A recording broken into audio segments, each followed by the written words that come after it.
For the past decade, I had been swimming in the sea of the Souls universe, panic rolling and stubbornly using melee builds without much use of magic, which is ironic given my wizardry state. But I had always enjoyed Souls combat. Dark Souls 1 for me challenged the notion of difficulty being fun, which ultimately convinced me that it was possible. At least in my experience anyways, at a time when, I didn't really think about that idea too much. I just played games if they were fun or not. At one point, I even thought that this type of combat was the pinnacle of action combat and that other games just didn't really hit the same when I was suckling From Software's milk from Miyazaki's tit. Of course though, my eyes would eventually open as I explored thrilling combat in other games with deep and rewarding mechanics that, when mastered, opened up a new experience in games that are somewhat accessible but equally challenging once you allow yourself to explore those mechanics and those gameplay elements. Titles like Doom Eternal, Ultra Kill, and Sifu.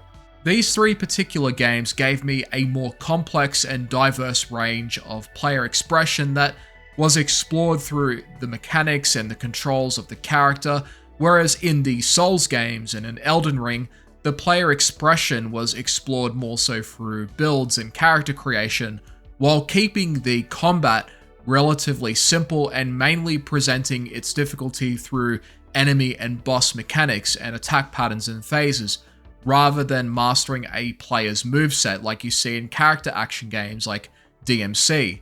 After Shadow of the Erdtree, I was left wanting to move on from Souls-like combat, wanting something different other than just more Souls combat. And by the 9, Sifu was a breath of fresh air. A game that was not only genuinely challenging, but mechanically deep and dynamic in how you utilize the character's mechanics and techniques in the flow of the combat state. Since thinking of these three games, it made me reach a nirvana state of combat satisfaction just like I used to with the Souls games.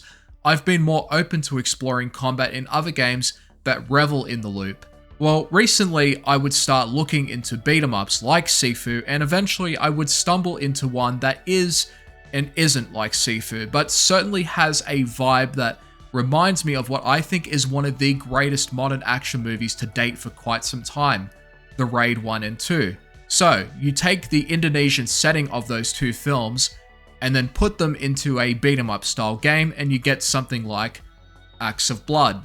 Acts of Blood is a beat-em-up action game developed and published by Exil Team that from a thematic point of view takes inspiration from films like The Raid 1 and 2, The Night Comes For Us, and Headshot, known for blending a fusion of horror and brutal hand-to-hand combat where they show something beyond the spectacle of hand-to-hand choreography. Those films show that fighting is not only intense but horrifying. Seriously, just go and watch those movies and pay attention to just how much destruction is caused on the human body and you'll see where I'm coming from. Acts of Blood, I feel, may be going for a similar feeling where the action is entertaining but the display of your actions should also invoke a disturbing gut feeling. A brutal and gnarly feeling that what you're doing is not only, just brutal but somewhat disgusting at the same time. The morality behind the actions, though, is generally ignored in these type of games because usually action games like this are not trying to invoke a sense of horror but empowerment, where your character feels powerful. Acts of Blood gives you that sort of empowerment through its combat system that isn't too far apart from games like Sleeping Dogs or the Batman Arkham games. In Sleeping Dogs and the Arkham games, you would have a basic but effective library of combos and abilities that you can synergize with in combat and a counter mechanic that would automatically cancel out most attacks if timed right. Well, Acts of Blood has this system too, and this is what separates it from Sifu, because in Sifu, you don't have the security of an automatic counter. Dodges can't just be dodged automatically just by pressing the button. You have to also input the correct direction or else you will still get hit. Timing your parries is also stricter, and some attacks can punish the expectation of being able to parry said attack. On top of blocking and dodging, Sifu's combat gives you the impression that you're quite a capable fighter that can do quite a lot of damage, but guess what? So is everyone else. where even brawler type enemies can do considerable punishment to your character if left unchecked. Acts of Blood does share some thematic principles similar to Sifu, at least for the moment, but when it comes to the combat side of it, it is a much easier game to get into. Enemies can be beaten on with the light and heavy attacks that you have, and you generally have enough time to respond to a counter indicator that the enemies will give you when they start to attack you, where performing the counter stuns the enemy that then allows you to flail on them until you damage them to the point where you can do stuff like this.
This method of combat is something that I enjoy, and I've enjoyed it in the Arkham games where I can zone out a bit once I've synced with the game's flow state and the pace of the combat. The enemies will attack with this counter indicator, and failure to stop it will lead to them continuing to attack you until you execute the counter.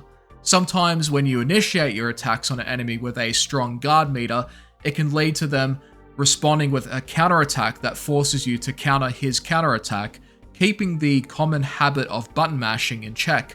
This in turn requires a more conscious approach towards what light or heavy attacks to utilize, and as you level up the character, you'll have more combos to perform that can deal even more damage. In the beginning, you won't have much, and in this demo, you still won't have as much by the time you max your level and complete the skill tree. In fact, the combos are more so based on the amount of times that you press a button, rather than a combination of different buttons, although the attacks between your lights and your heavies, which are like your punches and your kicks, can overlap when you press a certain amount of times and then you hold the next button, whether it be a light punch or a heavy kick. There is some overlapping here, but even then it's still pretty simple compared to other fighting games and some beat 'em ups. So you can press the light attack button once, hold the second attack for an elbow strike for instance.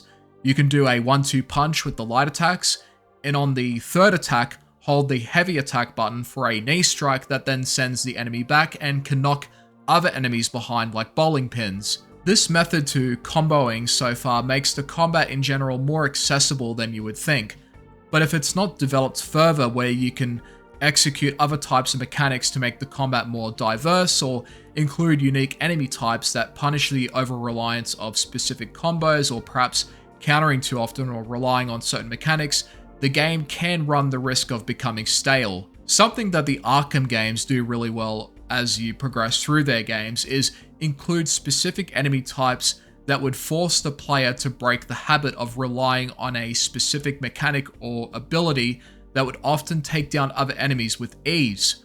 For example, in Arkham Origins, martial artists cancel out some of Batman's utilities when used on them. Combat takedowns are also non-viable, and when you counter their attack, they immediately follow it up with another attack that you then have to counter as well. Some people find them really annoying to fight, but the fact that they can create a more even fight in comparison to, say, other thugs that can be beaten on very easily, this helps keep the overall combat in Arkham Origins more challenging and requires you to be adaptive, just like Batman, who preps for everything and adapts to situations that can change at a moment's notice. Anyway, with indie games, especially ones that utilize engines like Unreal, there is going to be some jank along the way, and in the demo, there were a few moments where I noticed some jank. Sometimes I would mistime a counter from an enemy's counterattack while hitting on another enemy, but the counter would still register anyways, making for a very awkward transition between targeting one enemy and the next. The bigger enemy variant in this game would do this tackle move, which I avoided in one instance just from distance, but then he would instantly get up and punch me, thus ending my first attempt at the game's arena mode. Janky animations and transitions, if left unchecked, could cause some game-breaking or deal-breaking issues as the game further develops, as new mechanics and enemy types are introduced. But since it is in a demo state, the team is probably aware of these instances occurring in their combat loop, or at least I hope they're aware of it, because it could bite them in the ass later. On top of your light attacks, which are your punches, and your heavy attacks, which are the kicks, you have rolling. So for the chronic Souls addicts and the current Nightfarers out there, you can roll through enemy attacks if you prefer rolling over fighting.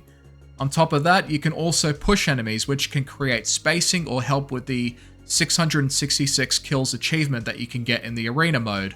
You can also pick up weapons, which can cause some devastation, but they also have durability, which eventually breaks the weapon when used too much. You can also kick objects towards enemies, which also provides opportunities for comboing or executing, or just providing a stun while you laser focus on another enemy. There are also guns, but at the moment it seems to be inconsistent in regards to the registration between aligning your crosshair and hitting the target.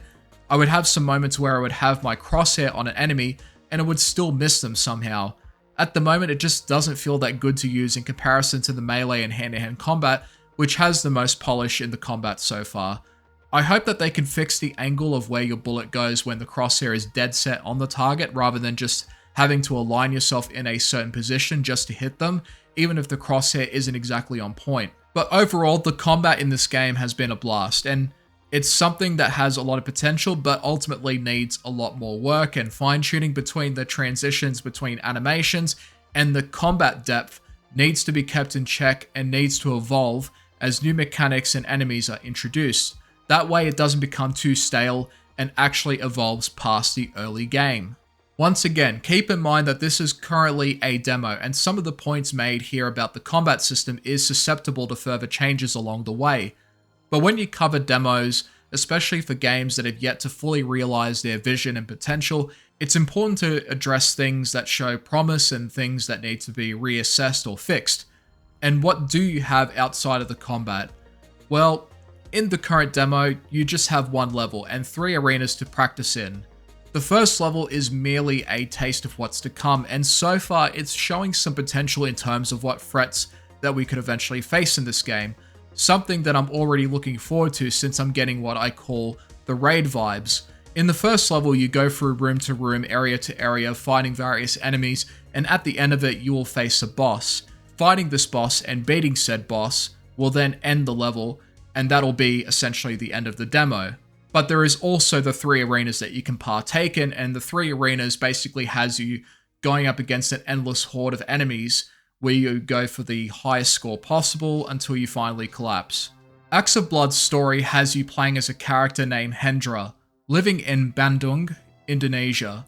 It's a revenge story where Hendra is going after his father's rival for killing his family. This leaves Hendra alone and out for Axe of Blood, and instead of booming and shooting, you'll be punching and kicking your way across the dystopian city rife with corruption and deceit. Before you set out on the first mission, you have an apartment that you can interact with, clothes that you can change into, which gives the player a different appearance. If you want Falling Down meets the raid, you can do that with this outfit, I think. You want to look like a Muay Thai fighter about to enter the ring, you can do that as well. There'll eventually be other outfits that you can wear. But what's here doesn't seem to be too out of place. Well, some might, but you have decent options anyways. Other interactions are just taking notice of what's in your apartment, and you can even watch a cutscene of him punching the bag if that's your thing. Also, to add to the sadness factor of his situation, he makes note of the fact that there's no football match to stream. Family's dead, no football, only Axe of Blood, and that's what the game delivers. Brutal hand-to-hand violence that you can sink your teeth into if you're looking for something in the same spirit as the Batman Arkham games or something like Sleeping Dogs. I haven't played a lot of beat-em-up games, but it's refreshing to see games with satisfying hand-to-hand combat for a change, and Axe of Blood has seen a lot of fun so far.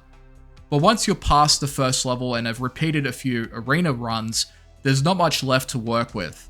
Sure, there's a difficulty option for hardcore, but if you can time the counter windows on top of disciplining yourself to manage your combos rather than mash buttons, there's not that much of a difference that you will feel once you get used to the combat. However, that feeling of difficulty I'm sure will change in the final product. So that's all I have on the game for now. The Axe of Blood demo was a fun time that also got me back into giving Sifu another spin, and the things that I liked in the demo show quite a lot of promise so far. For those who are fans of the Raid movies or are just fans of Indonesian action movies, definitely keep an eye on this one and support the devs however you can, because I like to see projects like this succeed and, just add a bit more meat to the table beyond what we already have. We already have a metric ton of movement and boomer shooters, so some more beat 'em ups would also, spice things up a little bit. Stay safe everyone, and thanks for watching.